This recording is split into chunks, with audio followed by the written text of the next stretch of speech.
사도행전 1장 12절로 15절의 말씀. 여러분의 성경책 집으시면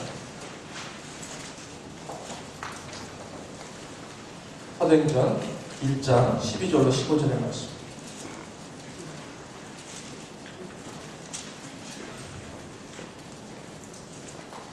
짧은 내용인데요.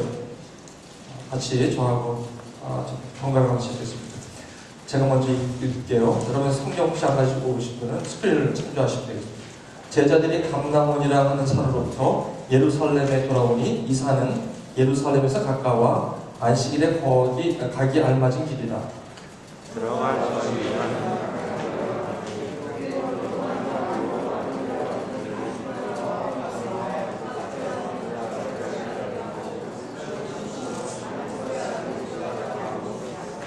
여자들과 예수의 모친 마리아와 예수의 아우들로 더불어 마음을 같이하여 저녁 기도에 힘쓰니라. 15절 한 목소리로 읽겠습니다. 시작. 모인 무리의 수가 한 120명이나 되더라.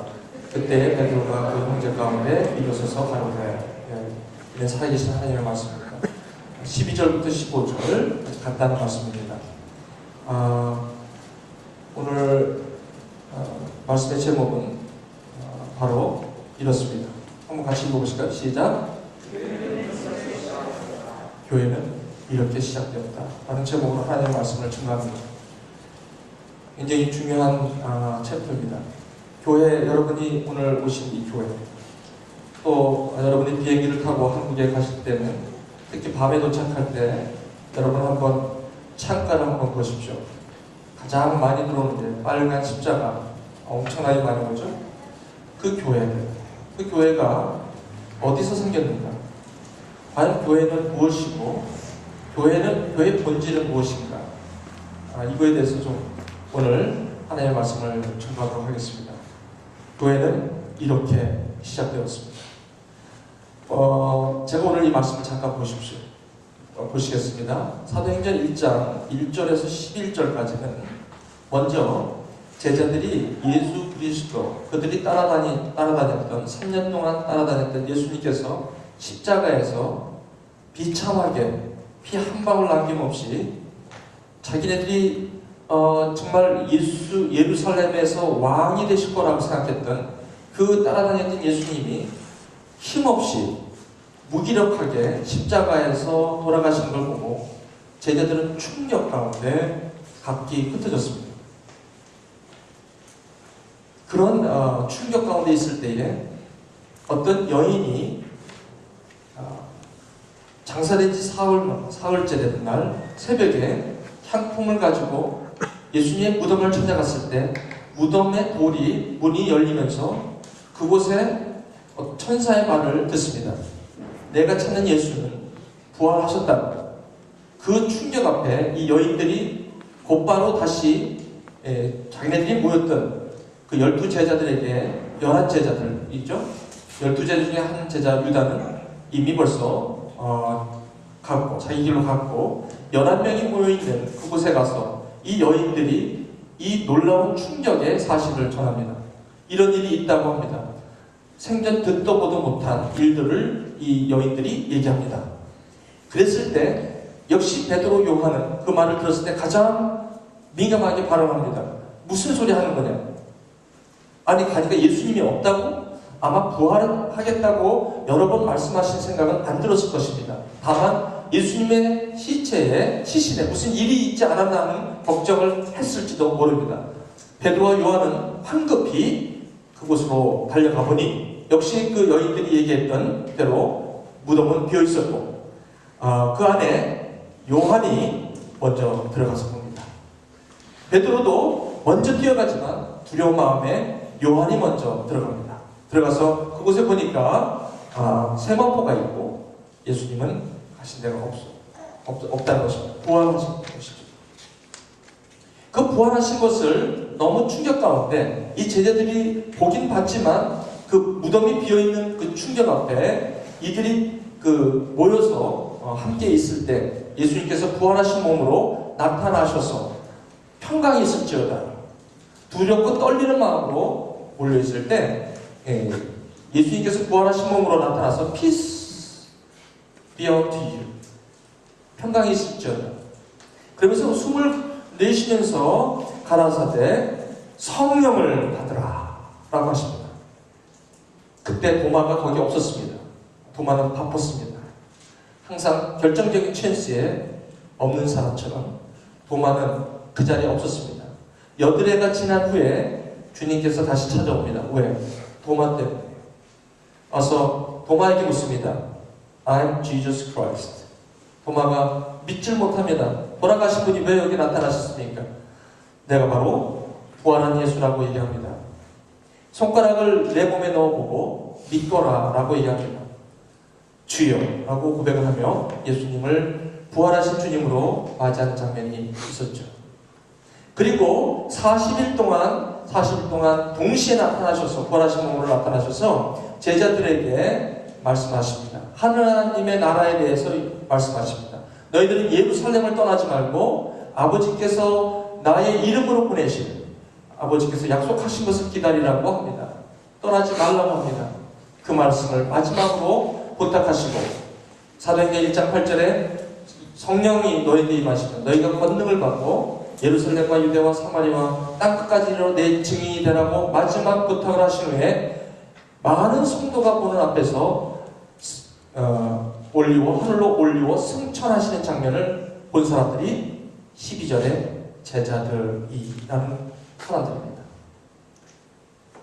엄청난 충격이요. 하늘의 역사들을 우리 인간 세상 시간대에서 인간 세상의 눈으로 접하는 엄청난 하늘과 땅의 일이 동시에 커지는 그러한 사건이 바로 이 제자들에게 연출되고 이 제자들은 그것을 보면서 적지 않은 충격 가운데 이들이 모여있는 바로 이 시점이 오늘 저와 여러분이 읽은 12절로 15절의 말씀입니다.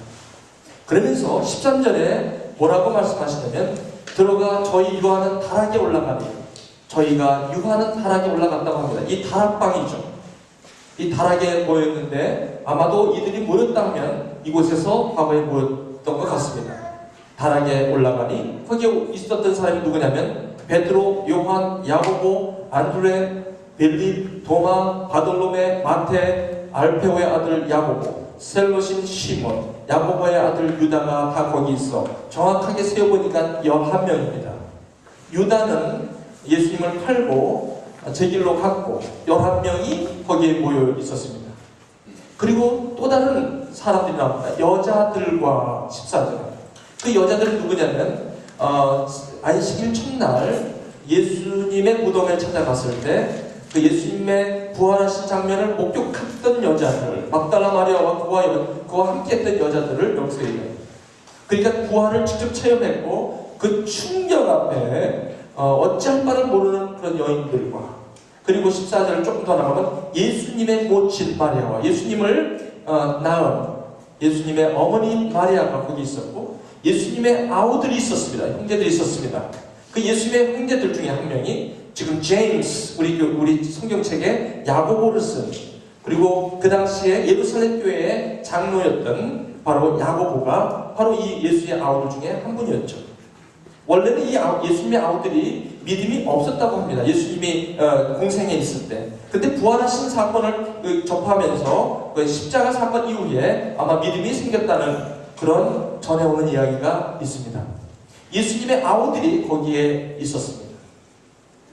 그러면서 이들이 마음을 같이하여 기도를 하고 있었습니다. 그 외에 15절에 보시면 모인 무리수가 약 한 120명이 되더라고 합니다. 그러면 11명의 제자 플러스 여자들 less than 10 한 10명 안팎 5명 안팎 예수님 어머님 그 다음에 예수님의 아우 그러면 약 20명에서 25명 그 정도 되지 않겠는가? 그러면 120명이 모였다면 그 다락도 참 큽니다. 난 이런 다락 처음 봤습니다. 120명씩 들어갈 수 있는 다락방은 우리가 생각하는 그런 다락이 아니라 아마 이 팔레스타인, 이 이스라엘의 그 집은 항상 그 지붕이 있습니다, 여러분. 그래서 여러분 4명의 친구들이 그 중풍병자를 안고 예수님께서 왔을 때 지붕을 뚫어온 것처럼 지붕이 생각보다는 상당히 넓습니다. 아무리 그래도 그렇지 120명씩 거기서 모여 있을 정도니 다락방이 꽤 큰 다락방이었던 것 같습니다. 이것이 아마 마가의 다락방이 아닌가 싶습니다. 120명이 있으니까 그 나머지 100여 명 사람은 어디서 왔냐는 것이죠. 그 사람들도 예수님을 따라다니며 예수님의 말씀과 가르침을 배웠던 사람들이죠. 그 120명이 거기에 모여 있습니다. 그때에 베드로가 이제 가운데서 일어나서 이제 설명을 하게 됩니다. 그것이 16절부터 1장 마지막 절까지 이제 전개가 됩니다. 여기서 16절부터 마지막까지는 26절까지는 무슨 내용이 나오냐면 유다, 예수님을 파는 유다 대신에 마띠아라는 사도를 채웁니다. 그래서 12명을 채우는 일을 26절까지 있고, 그 다음에 2장 1절부터 오순절 그 성령 강림이 일어나는 날을 아마 이 누가가 선포하게 됩니다. 그럼 오늘 이제 말씀을 제 말씀을 증거합니다. 교회는 바로 이렇게 시작이 된 것입니다. 교회는 다락방이 아닙니다. 다락방이 교회가 아니라 120명이 교회였습니다. 그 120명이 모인 공동체가 바로 교회의 시작이었습니다. 다락방은 아니었습니다. 다락방은 모인 장소였습니다. 기도 처소였습니다. 120명이 모였습니다. 그 120명이 모인 사람들이 교회를 이루고 있었습니다. 저는 오늘 이 모인 사람들의 특색을 하나하나 짚어나가기로 하겠습니다. 첫째, 예수님의 공생애로부터, 다시 말하면 퍼블릭 미니스트리에서부터 끊임없이 가르침을 받은 11명의 사도들이 거기 있었습니다. 저희가 지금 읽은 거죠. 두 번째, 어떤 사람이 있었냐면 예수님께 하나님의 나라 일에 대하여 그렇게 많이 배웠지만 정확한 정답을 매번 할 수 없었던 사람들. 뭔가가 이루어질 것 같은데 내가 고난을 당하고 서기관과 대제사장들에 의해서 고난을 당하고 내가 죽을 것이다 라고 얘기하면서 그 대신 사흘 만에 내가 부활할 것이라고 그렇게 얘기했건만 제자들은 그거에 대해서는 전혀 알 수가 없었던 사람. 그렇지만 3년 동안에 누차 들었던 이야기들, 그 예수님이 돌아가셨을 때 적잖은 충격 가운데 모였던 사람들이 바로 여기 하나님의 나라 일에 대해 배웠으나 결코 그 나라의 일이 무엇인지를 정확히 알 수 없었던 사람들이었습니다. 6절에 보시면 저희가 모였을 때 예수께 묻자와 가로되 주께서 이스라엘 나라를 회복하심이 이때이니까 예수님이 이제 드디어 프레시던트 캔디데이트입니까? 폴리티컬 리더십을 얘기하죠. 굉장히 동문서답의 모습을 볼 수 있는 이 사람들이 여기에 모였던 것입니다. 세 번째, 예수님께서 십자가에 죽으시고 장사되었다가 다시 부활하시고 그 부활하신 몸을 직접 확인한 사람들이 여기 있었다는 것입니다.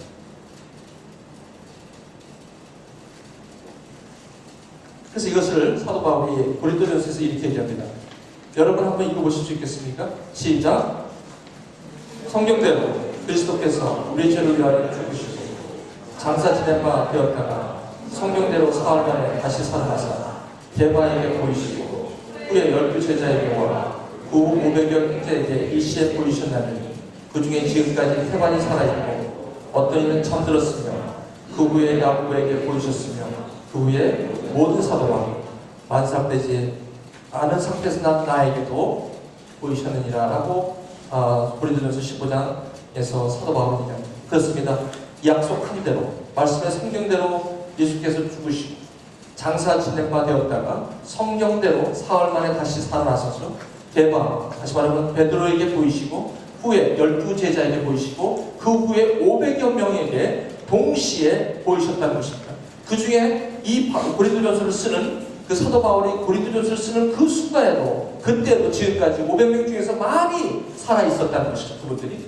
그리고 어떤 이는 그 당시에 죽음을 본 사람도 있었다는 거예요. 그 후에 야고보에게 보이셨고 그 후에 사도에게도 보이셨고 그 후에 사도 바울 자기에게도 보였다고 분명하게 확인합니다. 그렇습니다. 부활하신 몸을 직접 확인한 사람들이 바로 마가의 다락방에서 모였던 것입니다. 그것이 교회의 시작이었습니다. 또 다른 분이 있었습니다. 증인의 삶을 살기 위해 성령을 받은 것을 부탁하신 후 하늘로 승천하시는 것을 직접 목격한 사람들.